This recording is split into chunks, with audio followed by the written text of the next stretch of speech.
2 പതിറ്റാണ്ടായി ഫുട്ബോളിനെ അടക്കി ഭരിക്കുന്ന താരങ്ങളാണ് ക്രിസ്ത്യാനോ റൊണാൾഡോയും ലയണൽ മെസ്സിയും. മെസ്സി അമേരിക്കയിലും റൊണാൾഡോ സൗദിയിലുമാണ് ഇപ്പോൾ കളിക്കുന്നത്. ഇവർ പടിയിറങ്ങുമ്പോൾ ഫുട്ബോൾ ലോകം ആരടക്കി ഭരിക്കുമെന്ന ചർച്ചകൾ സജീവമാണ്. ഇതിന് മറുപടി നൽകിയിരിക്കുകയാണ് ബ്രസീലിൻ്റെ മുൻ താരം റിവാൾഡോ. ബാഴ്സലോണയുടെ സ്പാനിഷ് താരം ലാമിൻ യമാലിൻ്റെ പേരാണ് റിവാൾഡോ മുന്നോട്ട് വയ്ക്കുന്നത്.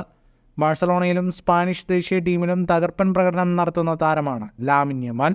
യമാലിനെക്കുറിച്ച് റിവാൾഡോയുടെ വാക്കുകൾ ഇങ്ങനെയാണ്: ലാമിൻ യമാൽ മികച്ച താരമാണ്.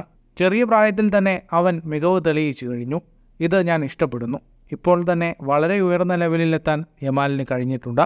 എംബാപ്പെ, വിനീഷ്യസ് എന്നിവരുടെ അതേ ഉയരത്തിലെത്താൻ 17 വയസ്സിനകം യമാലിന് കഴിഞ്ഞു. ഇനിയും യുവതാരത്തിന് ഒരുപാട് ദൂരം മുന്നോട്ട് പോകാൻ സാധിക്കും. ഫുട്ബോൾ ആസ്വദിച്ചുകൊണ്ടാണ് യമാൽ കളിക്കുന്നത്. ഇതിനോടകം തന്നെ യൂറോ കപ്പ് നേടിക്കഴിഞ്ഞു. കളിക്കളത്തിൽ വ്യത്യാസങ്ങൾ സൃഷ്ടിക്കുന്ന താരമാണ് യമാൽ. തീർച്ചയായും യമാലിന് വലിയ ഭാവി ഉണ്ടാവുമെന്നും ഗോട്ട് എന്ന് വിളിക്കപ്പെടാൻ കഴിവുള്ള താരമായി ഉയരുമെന്നും റിവാൾഡോ പറഞ്ഞു. ഫുട്ബോൾ ലോകത്തെ കൂടുതൽ വാർത്തകൾക്കും വിശേഷങ്ങൾക്കുമായി സ്പോർട്സ് കഫേ ഇപ്പോൾ തന്നെ സബ്സ്ക്രൈബ് ചെയ്യുക.